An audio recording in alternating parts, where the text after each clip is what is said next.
Good evening, everyone. Welcome back to Southeast Asian religions. The last lecture we had was Hinduism in Southeast Asia. We will continue discussing about Buddhism in Southeast Asia.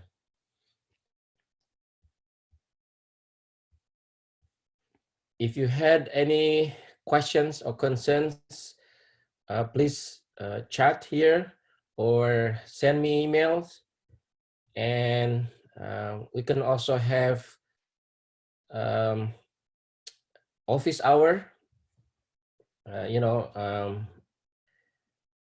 during one of the times that we can speak through the Zoom. So we will do that as well if you are interested in, talking in a meeting with me on assignments about anything related to our course. So you are welcome to set the time for office hour, even though I set already the time on Thursday, 7 to 8. So we can do the office hour as well during that set time.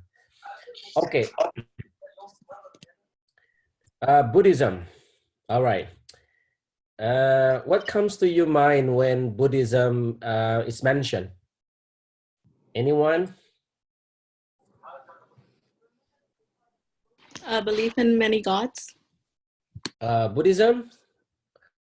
All right. I'll talk about that, but that's fine. Good. Meditation. Meditation. Inward inspection. Inward inspection, like, yep. Spiritual, mental, moral disciplines, right? Inward, but also, yep, other things as well. What else? Okay, I see on the chat here. Reincarnation, samsara, suffering comes from desire, karma, yeah, the energy, the cause and effect, action. One more, if anyone would like to say something about Buddhism. How about particularly Buddhism in Southeast Asia? What countries come to your mind when we talk about Buddhism? What countries in Southeast Asia? Thailand. Thailand? And Vietnam. Vietnam as well, Mahayana Buddhism. Thailand is Theravada Buddhism. Yeah. Tibet also. Tibet is not in Southeast Asia, but yes, Tibet, there is a there is a term, Vajrayana Buddhism, Tantric Buddhism, Tibetan Buddhism. Yep. All right. So at least, the basic things about Buddhism and Southeast Asia, we have some basic ideas, right? Okay, let's talk about Buddhism first before we go into Southeast Asia.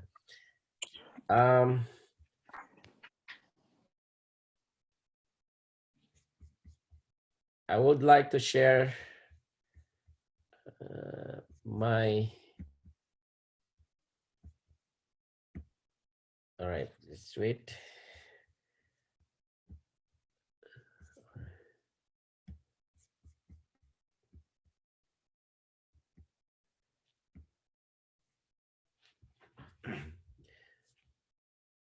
So here you have an image of the Buddha, yeah, in one of the greatest temples in Southeast Asia called Borobudur.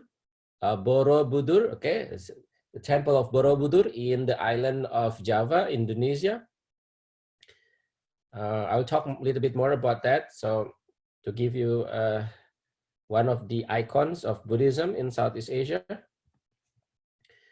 Buddhism is based on the life and teachings of Sakyamuni Buddha, a spiritual master who lived during the 6th century before Common Era in what is now Nepal and northeastern India. Buddha itself, as a term, as a concept, means the enlightened one, the awakened one. So the Buddha means the enlightened and awakened one. Sakyamuni Buddha, who lived in 500 something BCE, was considered a historical Buddha. And most Buddhists would say that the Sakyamuni Buddha was one of the Buddhas. So only the latest in the series of the Buddhas, the enlightened ones. So you had the historical Buddha, the last and the latest in the series of the enlightened beings throughout, lifetime of history.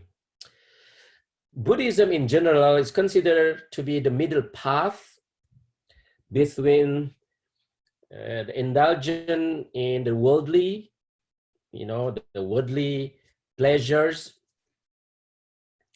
and the ascetic path, distancing from the world. So between worldly and ascetic life. Let's two separate consider extreme paths, and then Buddhism consider itself as the middle path between too much into the world and out of the world, like getting rid of the world altogether. So between the two extremes you have, or two sides, you have the middle path. So we'll talk a little bit more about that later. So in general, Buddhism is about understanding and realizing the truth, the teachings associated or attributed to the enlightened being. Buddhism as a religion has become a missionary religion, from Bodh Gaya, from in India or in Nepal, and then it also has Sri Lanka also as one of the early origins of Theravada Buddhism. So from India, Sri Lanka, then has been transmitted into Southeast Asia, into Thailand, Burma, Laos, Vietnam, Indonesia, Malaysia, and also East Asia, China, even Japan, Korea, and all over the world, including United States of America. So Buddhism has become a world religion from a local religion in what we call India. This is just a brief overview of the life of the Siddhartha Gautama, the Sakyamuni Buddha, the historical Buddha. So Buddhists, generally speaking, would believe that Siddhartha Gautama had previous lives, perhaps more than 500 times previous lives. Then he was conceived and born, right? Born, and then he had upbringing, and his upbringing is the worldly, luxury life of a court, in the court. So he was a prince. His upbringing in these worldly pleasures made him at some point, dissatisfied or disillusioned. So he renounced these worldly pleasures, and he started to search, what is the reality, what is the true reality of what's going on and what's in the, in the environment. So then he searched, and then to make it short, he became an ascetic.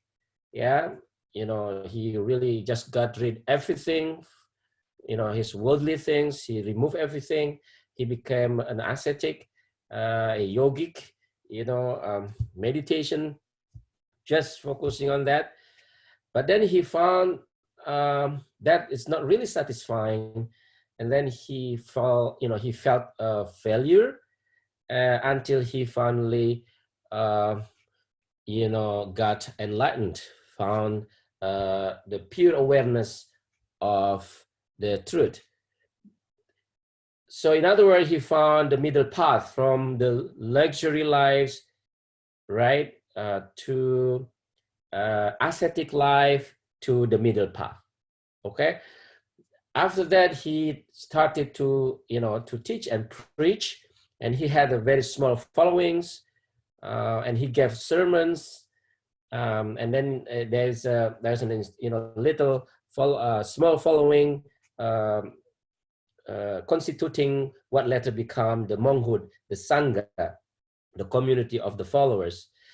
Then he died, and his death considered was after what happens, parinirvana, the final death. So parinirvana, the first enlightenment that he had, where and when he found the middle path, there was the first enlightenment, the nirvana, and then the death,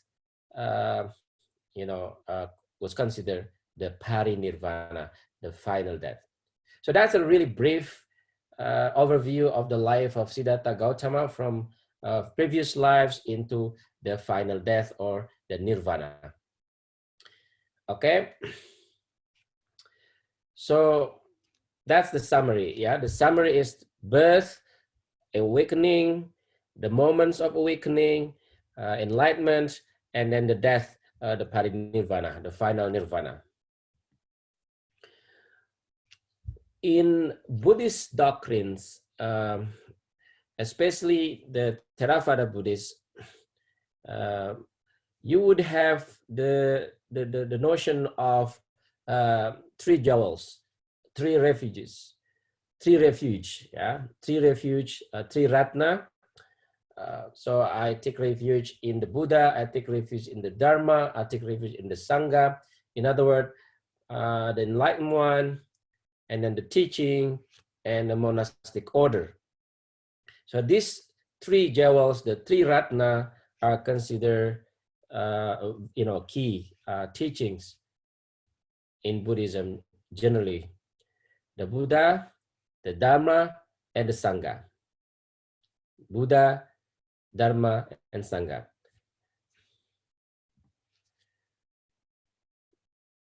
The teachings of the Buddha, of course, have been, in the context of Indian, pan-Indian religious system or culture. We talked about samsara before in Hinduism. So you have samsara also in Buddhism. So samsara, circle of rebirth. Yeah, some say reincarnation, being reborn endlessly. And this is also considered a state of being. In other words, to be born and reborn is unpleasant affair. It is a suffering. So it's suffering until you become liberated and reach enlightenment or nirvana. So the only path to avoid this suffering is through understanding what is real, the reality, and then how to reach the enlightenment eventually. So you have samsara, and then karma as the energy, the cause and effect. That's basically whatever you do has, in this life has an effect later, and also has effects in the lives after. the scriptures, especially among the Theravada Buddhists, I'll talk more about the the branches of Buddhism later on, but generally the Theravada Buddhists would endorse and subscribe to the three types of scripture. It's considered the canon in Pali, in the original ancient language, the Pali canon. These scriptures are Vinaya Pitaka, Sutta Pitaka, and Abhidhamma Pitaka. So these three scriptures are considered the three baskets, the Tripitaka, Vinaya Pitaka, Sutta Pitaka, and Abhidhamma Pitaka. So the Vinaya Pitaka contains the rules of conduct governing the Sangha, the community of the monks, as well as at some points in history also ordained nuns. This is about how to maintain community harmony within Buddhist community. So Vinaya Pitaka focuses on the rules, regulations, ethics about how to govern the community of the bhikkhus or monks. The second part, section of the scriptures is called the Sutta Pitaka.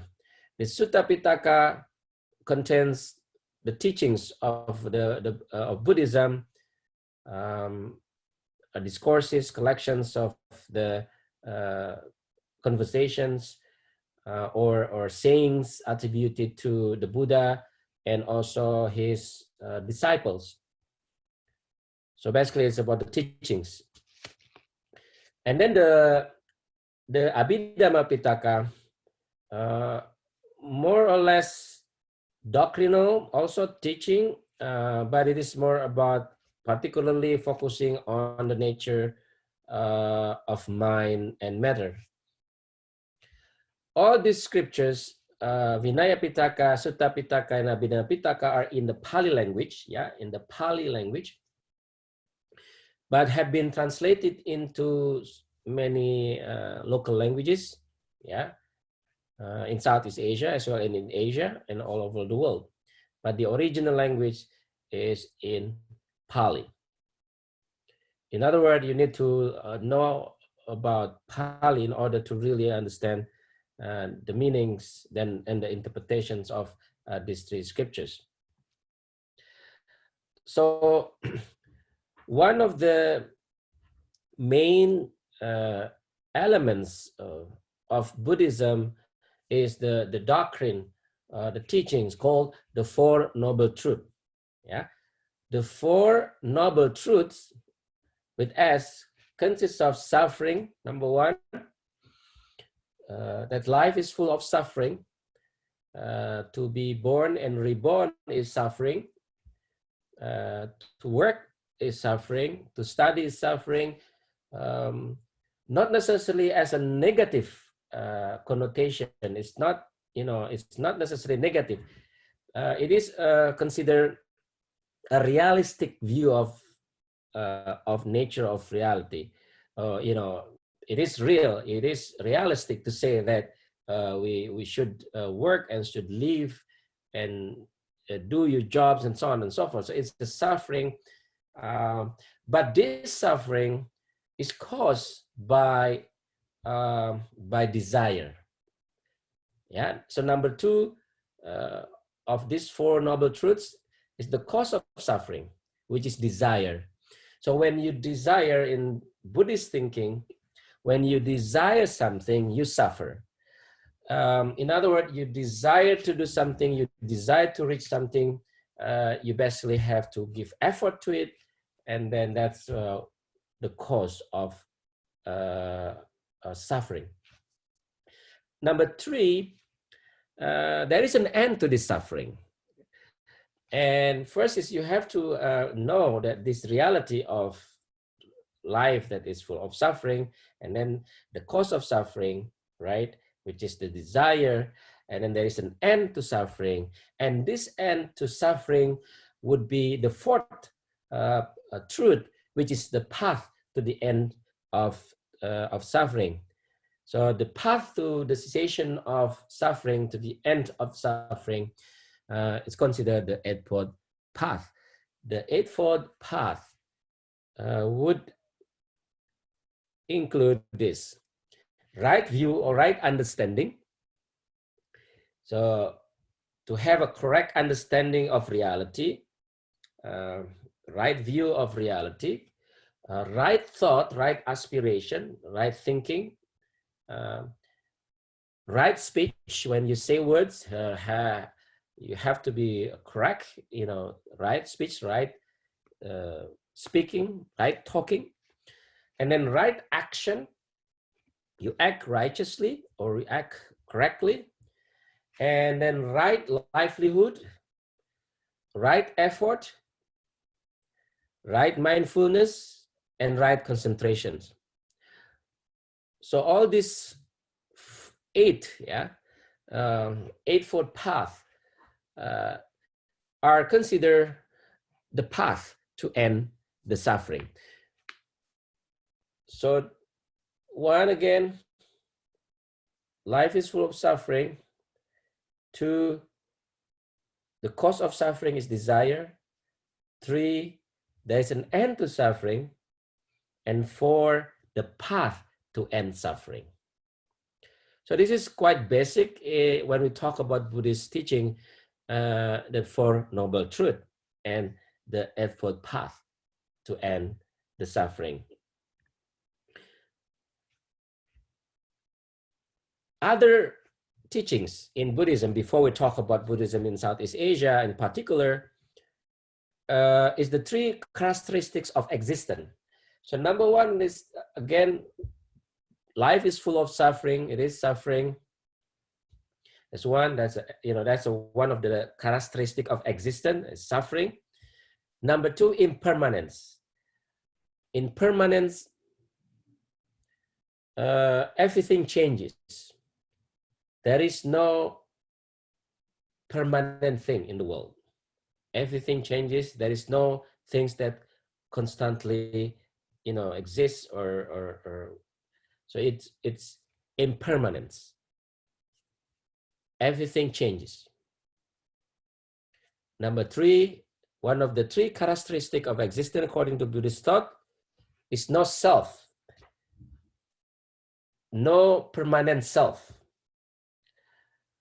When we talk about self, some other religious traditions like Hindu tradition in particular, or others as well, there's a self, Atman. Remember Atman, A-T-M-A-N?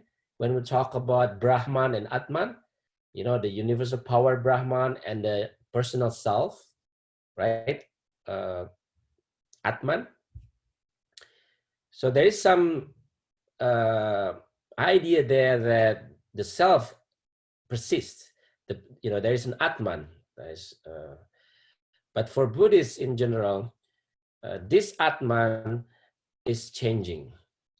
This selfhood is changing. There is no permanent self. There is no permanent personal soul. There is no such thing as permanent, right? Number two, and then there is no permanent self. So suffering, impermanence, and no self. Three characteristics of existence in broadest Buddhist thought. Other teachings we already mentioned, karma, samsara, and instead of using the term moksha, as in Hindu tradition, right, moksha, liberation, you have nirvana as the enlightenment. It's also a form of liberation from suffering, but it is more usually translated as enlightenment. Nirvana as enlightenment. The full realization, the full awareness of the reality and the end of the samsara. Samsara in the case of rebirth, and samsara as being suffering. So in other words, nirvana sometimes has been described as the end of suffering. Yeah, nirvana as the ultimate end of suffering, because you are no longer born and you reach the nirvana, the enlightenment. Mahayana Buddhism, so that's generally speaking Theravada Buddhism. The Mahayana Buddhism would stress another key teaching, which is the emptiness, emptiness of all things, non-absoluteness. For example, even though in our real life we see the material world, right? The materiality, cars, homes, jobs, schools. Some of the Mahayanese, school of thought would emphasize what you see is not what exactly is true. The truth is that everything is empty. It's not absolute. Even though they look like they are real, they are not real. All right. So there's notion of emptiness. And there is also another philosophical thinking about non-duality. When we see like light and darkness, right? Black and white, good and bad, and so on, like a binaries, like the opposites. The reality is beyond that binaries. It's called non-duality. And some say it's empty. So basically, it's really non-absolute. Another key ethical teaching in Buddhist tradition, generally speaking, in all the denominations, in all the branches of Buddhism, is the notion of non-violence and compassion, especially compassion in the form of giving, and that's one of the key Buddhist ethics that we need to understand. Non-violence also is considered in other religious traditions, including Jainism, for example. Ahimsa, mean non, himsa violence, non-violence. So in Jain tradition, also from India, we don't really talk about Jainism, but they are related to the notion of non-violence. And Buddhism also talks about the bodhisattva, the non-violent or compassionate being. I'll talk more about that when we talk about Mahayana Buddhism. All right, so the three characteristics of existence: suffering, impermanence, and no self. And then the Mahayana would stress that all things are empty, or all things are not absolute. Then you have the ethical, like vows, like ethical vows. Many, Buddhists would say, I don't want to, or I abstain from taking life. I abstain from taking what is not given or stealing. So no killing, no stealing, no sexual misconduct, no wrong speech, and no intoxicants. No intoxicants that are considered harmful to your mind, your body, your path toward enlightenment. So generally speaking, Buddhists would say, these 5 precepts, and then you have additional 5 precepts of vows, especially among the monks. They consider this very important also. I abstain from eating after noon, from watching, all the shows. In other words, engage in watching, adorning the self, like luxury, like having luxury things. That's the abstain. And using a higher white bed. This is interesting. So really simple bed when you sleep, and abstain from receiving gold or silver. These other 5 vows are mostly for particular Buddhists who are, monks or trained into being monks. But the general ordinary Buddhists would at least have this vow of no killing, no stealing, no sexual misconduct, no wrong speech, and no intoxicants. Generally speaking, this is an ethical teachings that Buddhists would generally follow or try to follow to the best that they can do, especially among the ordinary Buddhists as well as the monks. All right, so up to now, we've talked a little bit about the origin of Buddhism, and then the key doctrines, the scriptures, right? The ethics, yeah. So it's like Buddhism 101, all right? So that's really, basic, but that's very important so that we can understand Southeast Asia better in terms of how Southeast Asia, a part of Southeast Asia also have become Buddhist. Here we have the map of how Buddhism has come from Bodh Gaya in India. Yeah, here Bodh Gaya is considered to be the birth of Buddhism, the birth of the Siddhartha Gautama, or considered the place of meditation, where the Buddha, the Siddhartha Gautama, got enlightenment. So from Bodh Gaya, you have the followers, move to Sri Lanka. Yeah, Sri Lanka is islands near India. So from Sri Lanka, you have the transmission of Buddhism to Burma, Thailand, Laos, yeah, and from here you also have Buddhists, moving to China, and then to Korea, to Japan, right? But from other parts, or other routes, you have from Bodh Gaya here, that's, and then you have to China, and then from China, you also the transmission of Buddhism to Tibet, and in Tibet, where you have another denomination, another branch of Buddhism called Vajrayana Buddhism, or Tantric Buddhism, or Tibetan Buddhism. If you know someone famous in the world, Dalai Lama, right? Dalai Lama is one of the famous, Buddhist monks. He's from the, from the branch called Tibetan Buddhism, from Tibet. Although now he lives in exile in India because of the political problem there in China. All right, so that's how Buddhism moved from one place to other places, including Southeast Asia, right? So in other words, from Sri Lanka, mostly from Sri Lanka. Here you see Theravada and Mahayana, right? The two branches of Buddhism, the major two branches of Buddhism.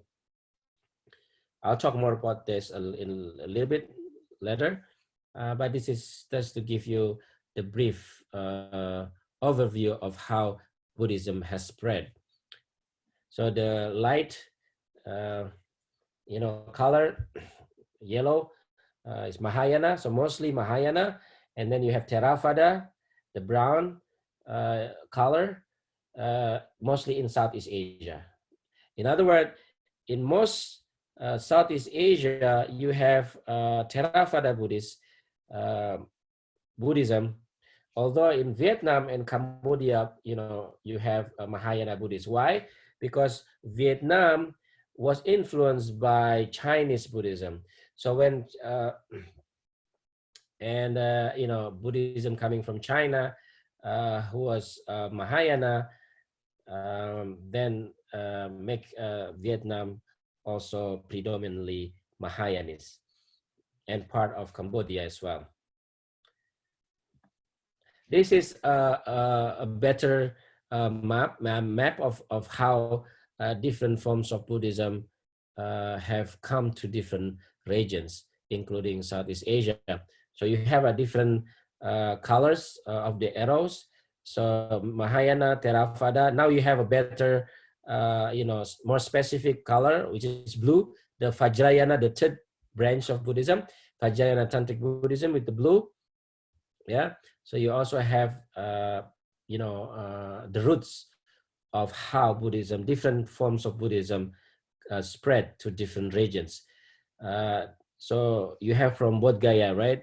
The center from here, and then you have all the routes. This is Southeast Asia here, right?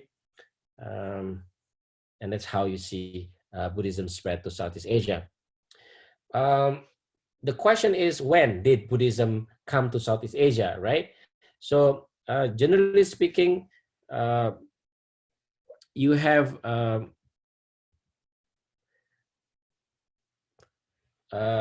first the first we will talk more about that when we talk about Southeast Asia.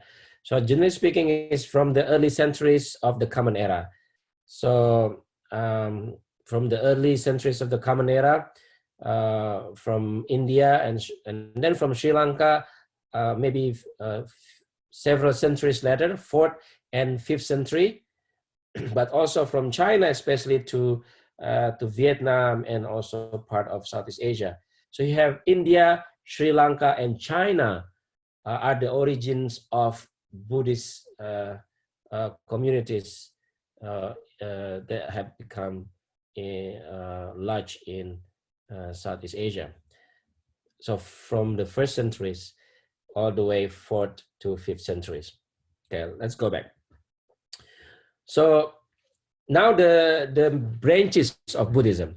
The first one is Theravada Buddhism. Theravada means the tradition of the Thera, the tradition of the elderly monk, the tradition of the senior elderly monks, the tradition of the Thera or the elderly monks.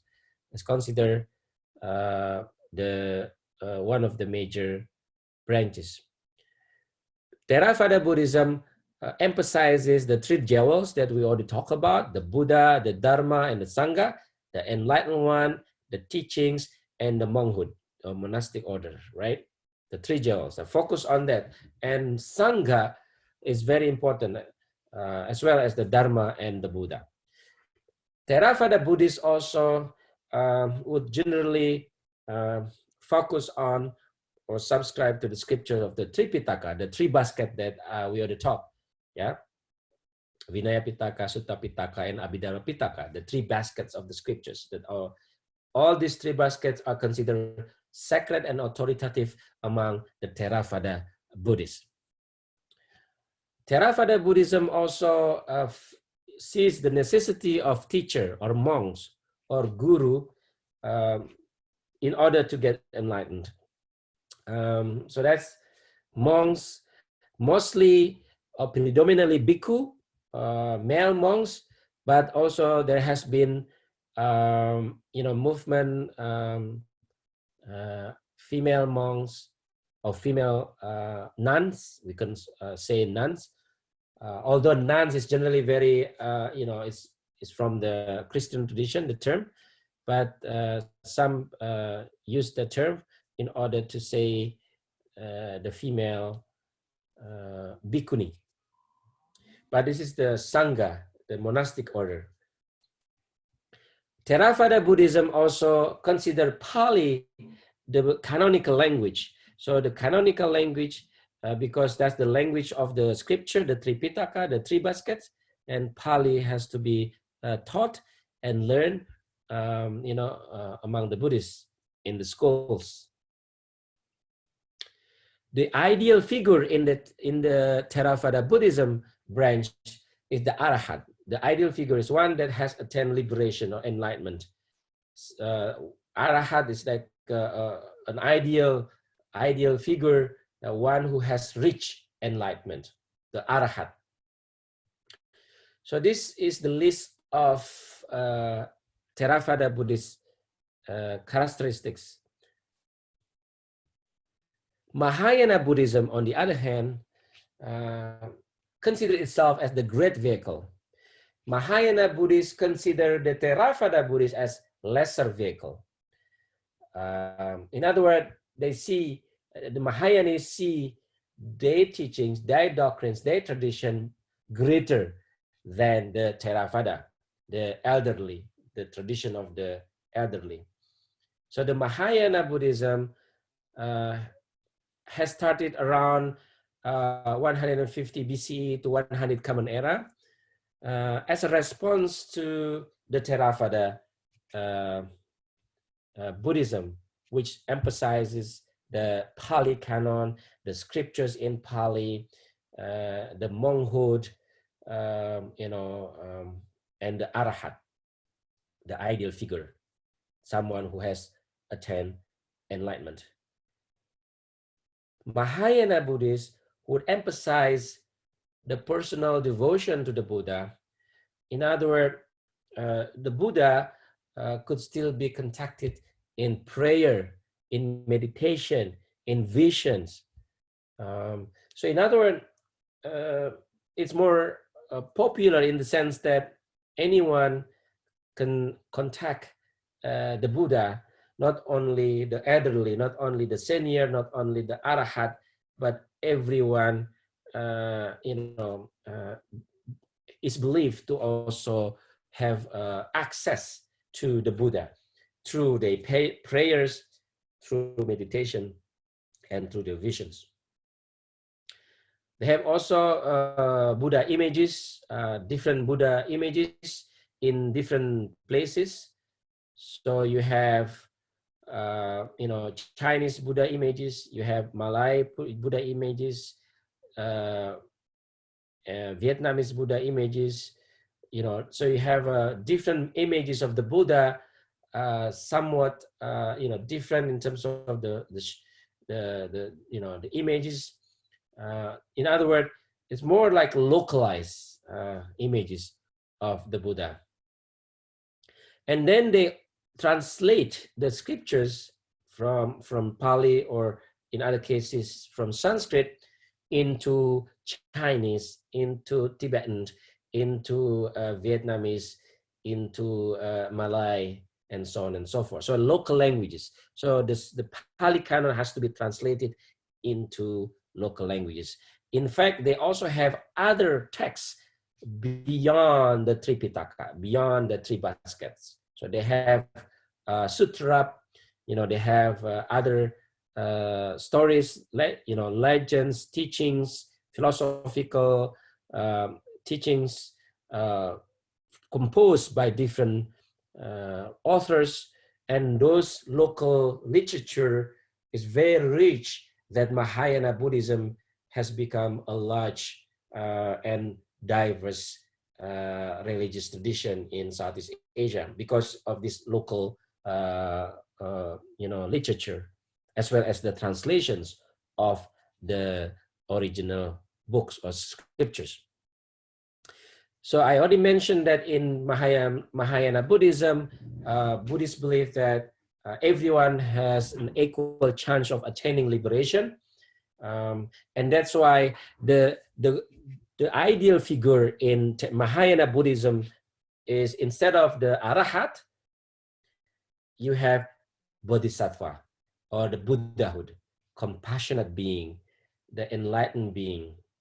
It's considered, Bodhisattva is considered someone who is about to attain liberation or enlightenment, but postpone it. So this being postponed the enlightenment so that this being could help others to also attain liberation. So that's why Bodhisattva is considered the compassion or compassionate being, someone who is about to attain liberation or enlightenment, but postpone that so that he, this being can help others to also attain liberation.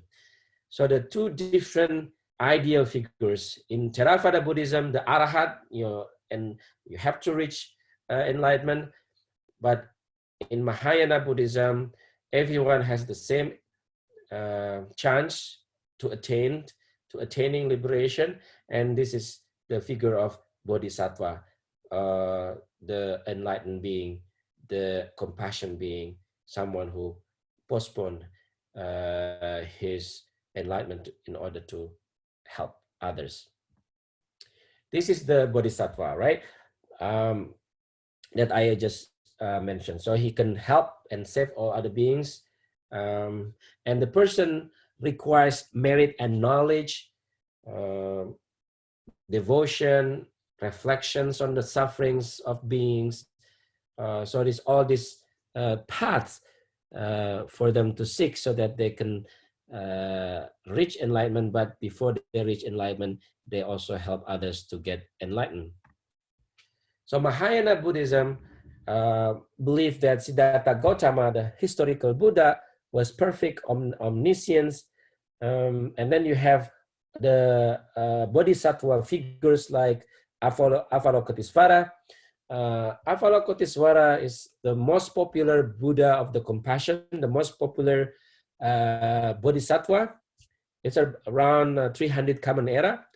Avalokitesvara, the Lord who looks down, the Lord who shows his compassion to build the community and help others. And you also have Amitabha, for example, in especially in East Asia, another name and figure in the context of belief in the Bodhisattva, Amitabha, for example. And again, Mahayana Buddhism consider Bodhisattva as the main or the ideal figure rather than the Arahat. You have, of course, Mahayana temples everywhere in Southeast Asia, in Malaysia, everywhere, including, and this is the list of, some of the similarities and especially differences between Theravada and Mahayana Buddhism. So let's just to summarize this, okay? So Theravada, you have individual emancipation. In other words, reach the goal. You have to enlighten yourself.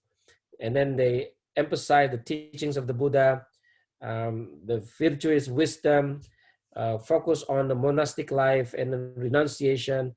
The goal is liberation. The ideal figure is Arahat. And Buddha as the saint or the sage. So you also have the Pali scripture and the understanding of nirvana as extinction of existence. While in Mahayana, your liberation or enlightenment has to link itself to others by helping others, and they focus on the life of the Buddha. They emphasize compassion, and the goal is Buddhahood, the Bodhisattva.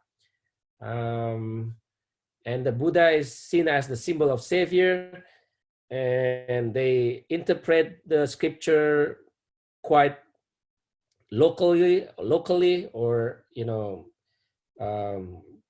freely according to the cultures. In China, in Japan, in Vietnam, in Indonesia, they have different local interpretations of the text, and they consider nirvana mostly or predominantly as the extinction of ignorance rather than extinction of existence. These differences are not like clear-cut differences, right? This is just to help you, to see the difference. But they all center around the Buddha, yeah? That's why it's called Buddhism. Yeah? Just like when we talk about Christianity, right?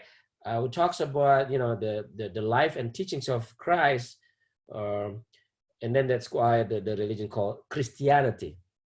So in Buddhism, even though there are so many, branches, especially the two and then the third one as well, you still have this figure, the Buddha, although they interpret Buddhahood or the Buddha in quite different ways.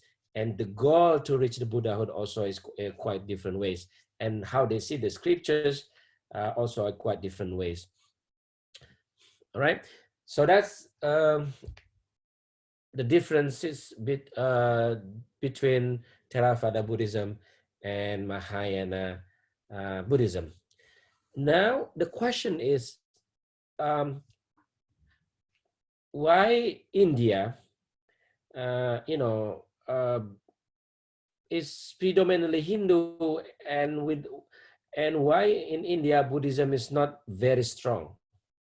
Yeah, why Buddhism is not a strong presence? There's no strong presence of Buddhism in India. Partly because India had become Hindus, right? And remember that Siddhartha Gautama, or the Buddha, considered itself as a reform, or as a response to the Hindu traditions. So his teachings would appeal to non-Indians, mostly to Sri Lanka, and then to Southeast Asia, and to East Asia, China included. So Buddhism has become a major religion in non-Indian countries, meaning in mainland Southeast Asia, Thailand, Burma, Laos, Cambodia, and Vietnam. In Indonesia also was a Buddhist kingdom, and also Mahayana Buddhism all the way to China, Japan, and Korea. However, even though India is, you don't have a strong Buddhist communities, you still have, of course, Buddhists in India. And of course, many Buddhists around the world also see India as the origin place of Buddhism.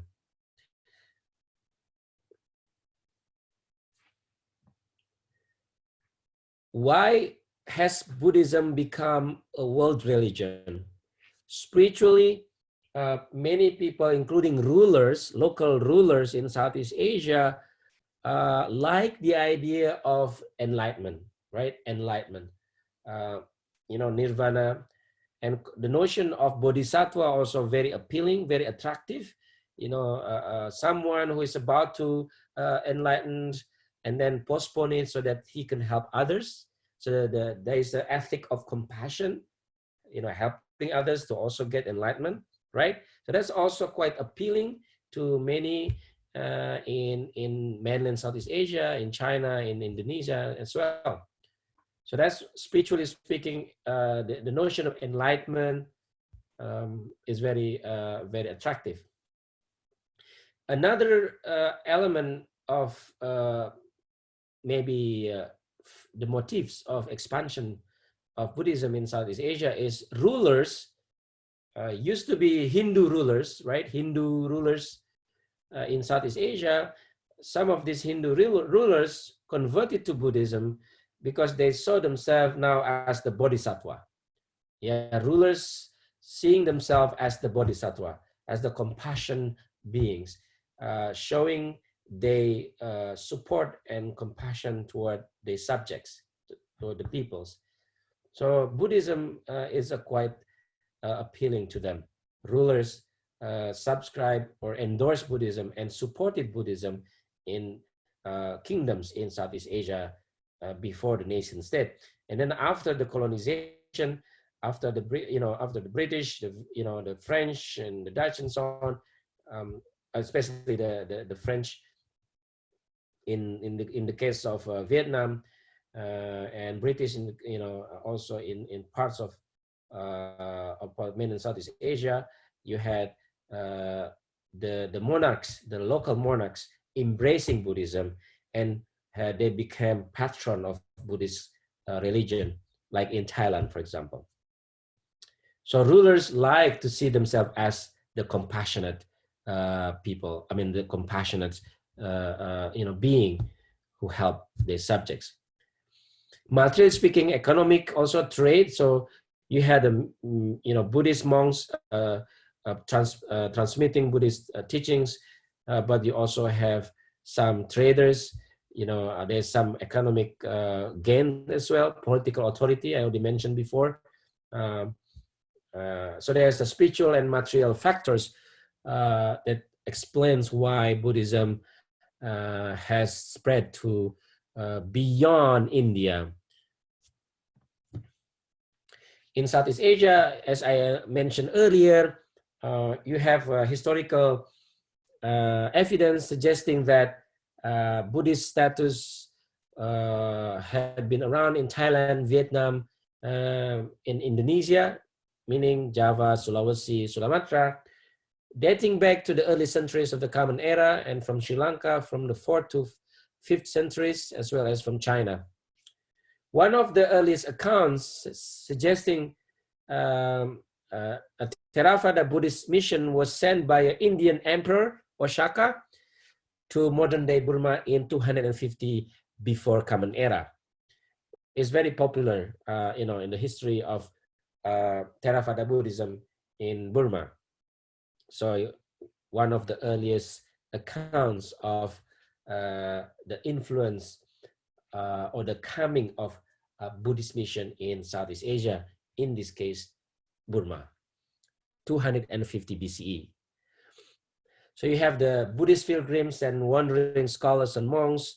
They had desire and mission to disseminate the teachings of Buddhism, in the scriptures, or to find and study such scriptures in other lands beyond India. So that's why Buddhism has spread to especially mainland Southeast Asia. All right. In Indonesia,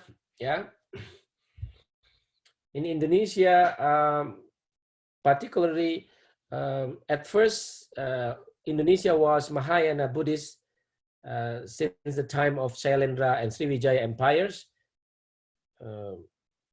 But Mahayana Buddhism is now largely practiced by Chinese diaspora, in Singapore, in Malaysia. Mahayana Buddhism is now the predominant religion of most Chinese communities in Singapore. Although in Malaysia, Brunei Darussalam is one of the Southeast Asian countries, and Indonesia, it remains a strong minority. So to make it short about this, in Indonesia, Buddhism is predominantly Mahayana, because of the history. And also many of the Mahayanis are Chinese or Chinese descents. They are already the citizens and native and localized in Southeast Asia, but many of these Chinese descents or Chinese diaspora in Southeast Asia have become Buddhist, particularly Mahayana Buddhist. But you also have, of course, local in the sense, non-Chinese like Javanese or Sasak in Indonesia, also Mahayani or Mahayanist Buddhist. So in Southeast Asia, you see here Thailand and Siam, or Thailand, largely Theravada, right? The tradition of the others that we already talked about. Cambodia also is predominantly Theravada. Burma is predominantly Theravada. Laos is predominantly Theravada. But Vietnam is predominantly Mahayana, Vietnam. Why again? Because much of the Buddhism that comes to Vietnam was from the Chinese. So that's why Chinese Mahayana Buddhism has spread to Vietnam, and then that's why Vietnamese becomes Mahayanist Buddhist rather than the Theravada Buddhist. So because of different roots, different networks, make this different branches dominant in different places. Indonesia and Malaysia largely Mahayana because of the early kingdoms before. And then you have East Asia, of course, like China, Korea, and Japan are mostly Mahayana.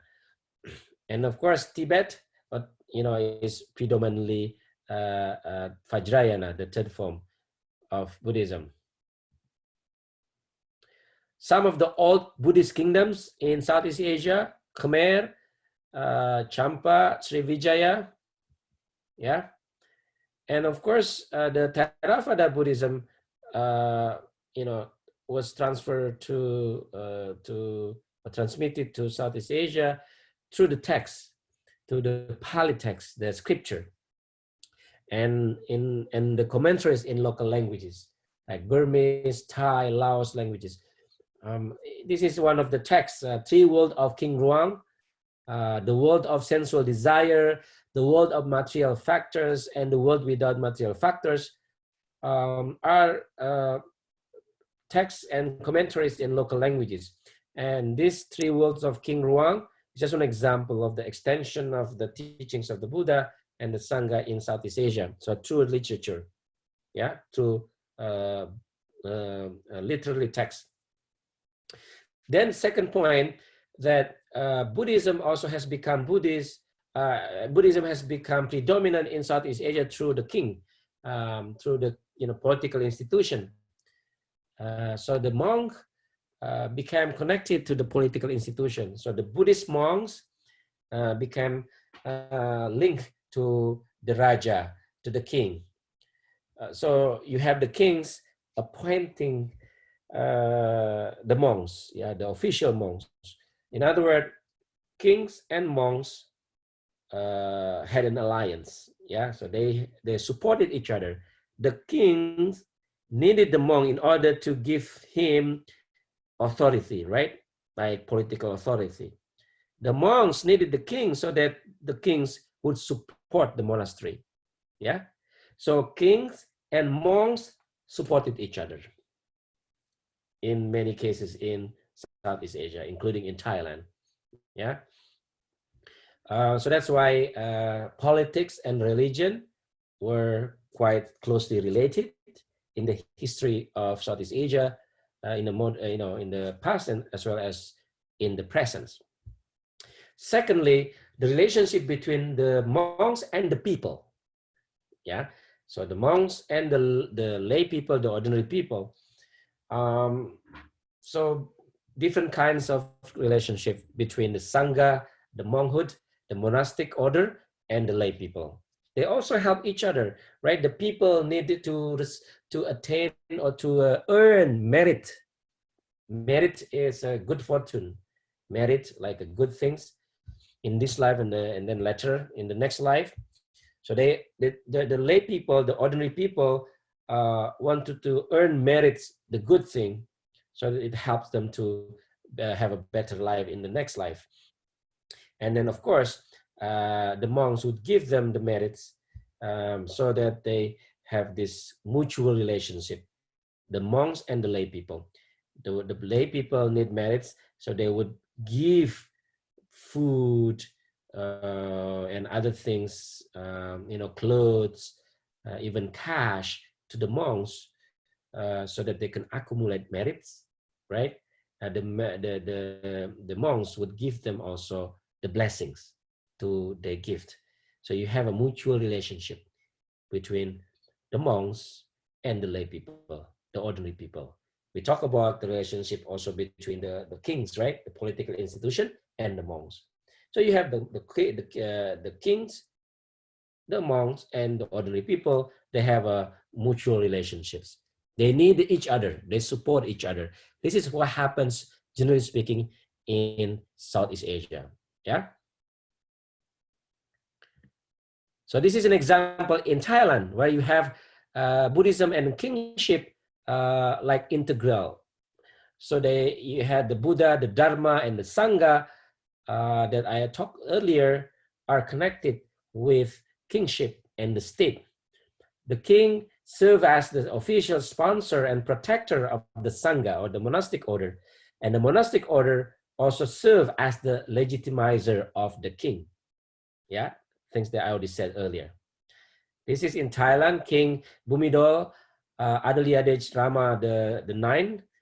He was recognized as the head of the state, the head of the armed forces, and also the upholder of the Buddhist religion, as well as other religions that exist in Thailand. But this is very interesting connection and integration of politics and religion in Thailand. This is merit making that I mentioned earlier, right? So the monks would receive the gift from the lay people, and they you have a mutual relationship. Yeah. Sometimes in many cases rice, other things, fruits, um, and in other cases also cash, and other things.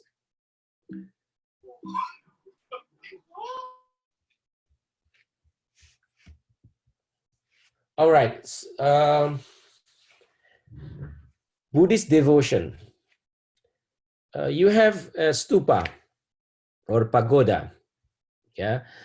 So it's through the buildings that they show their devotion.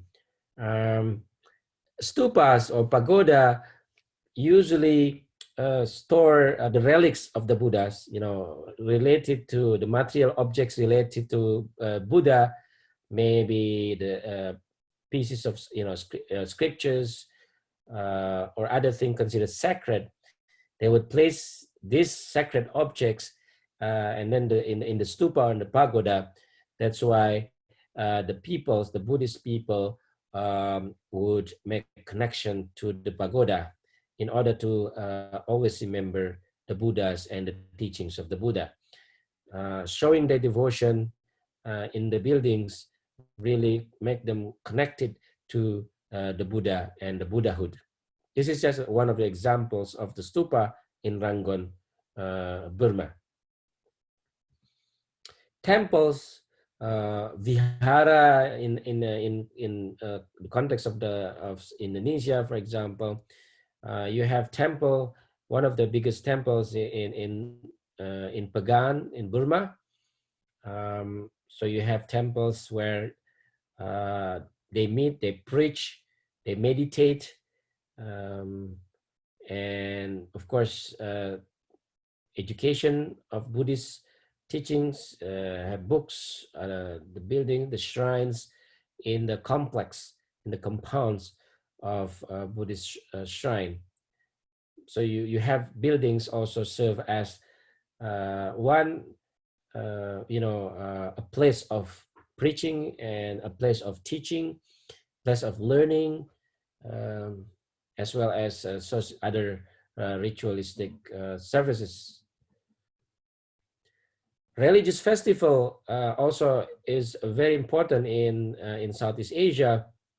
One of the religious festivals is called Asaha Puja, like in Thailand, as well as in Cambodia, in Laos.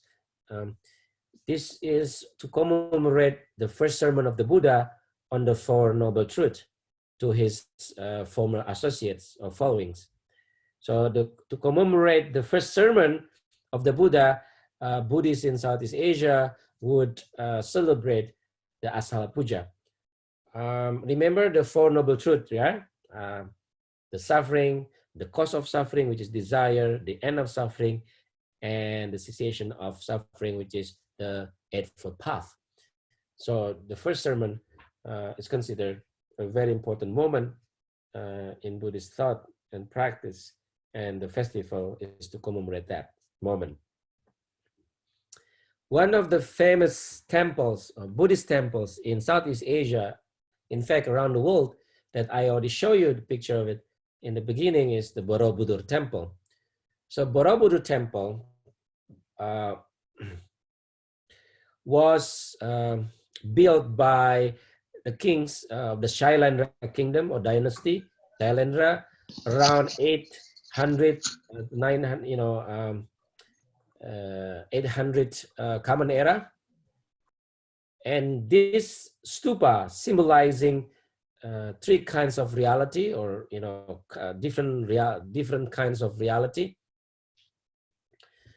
One is this Buddha stupa is considered cosmic. In other words, it's about the universe. Yeah, it's a great cosmic Buddha. And also Buddhist, yeah, this is the cosmic Buddha. It is also spiritual.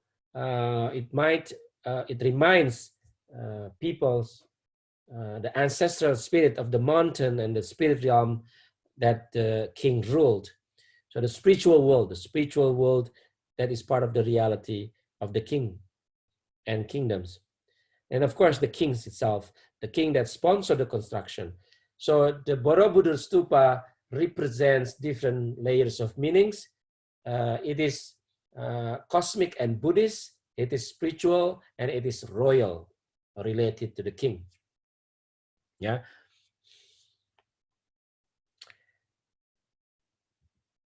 Another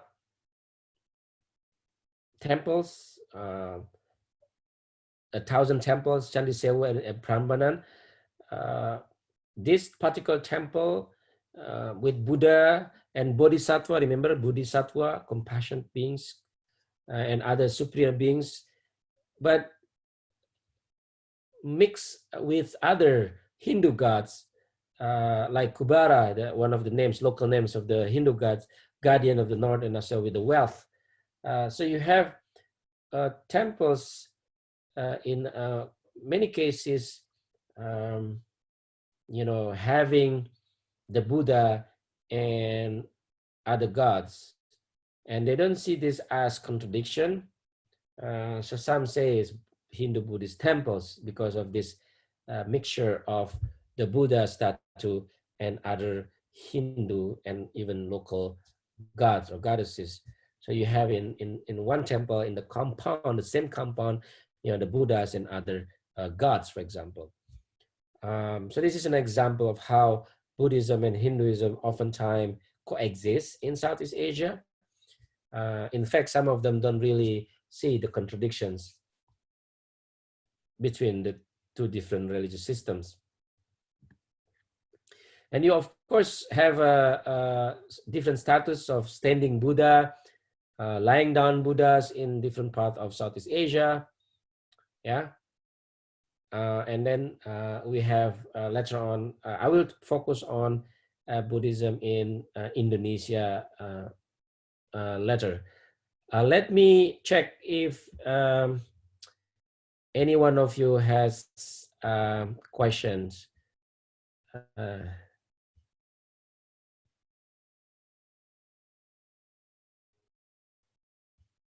All right. Okay, I don't have any specific question here, except about the nirvana and parinirvana. Yes, so parinirvana is the final nirvana. Okay, so you reach nirvana after you die, and this is reached by the Siddhartha Gautama particularly. Okay. And then question about assignment, the second essay, yeah. So you can submit your second essay this week or next week. That's fine. All right. Any question you might have? Okay, some of the readings of essays cannot be found in the folder. Yeah, not all the readings in the syllabus are in the on island. So I don't upload all of the readings, but the titles are there in the syllabus. So, but most of the readings are in the folders. So just let me know if you need me to also find the reading that you like to read. But I would say, if you want to just focus on the readings that are in the folders that I already posted and downloaded on your island, you'll be fine. You don't have to, look for other readings beyond those readings that are already on island. So just focus on the you'll be fine. All right. No, you can write your second essay on Buddhism or Hinduism, as long as you have 5 essays for the weekly essays, okay? As long as there are different religious traditions, 5 would be okay, all right? Okay, any other question, please? I certainly thank you again for coming and participating in this Zoom meeting on Buddhism in Southeast Asia. I will continue lecturing on Buddhism, especially in different countries in Southeast Asia next week. Please stay here, or if you are here, and I will again hope that you stay safe and healthy. And it's a difficult time now, it's challenging time, but I do hope that you are still hanging there, and always be mindful about the environment, about yourself, your family, your friends. Help each other, and I will do my best to make sure that our learning and teaching process is as smooth as we would do otherwise in the real meetings. Okay. Good night.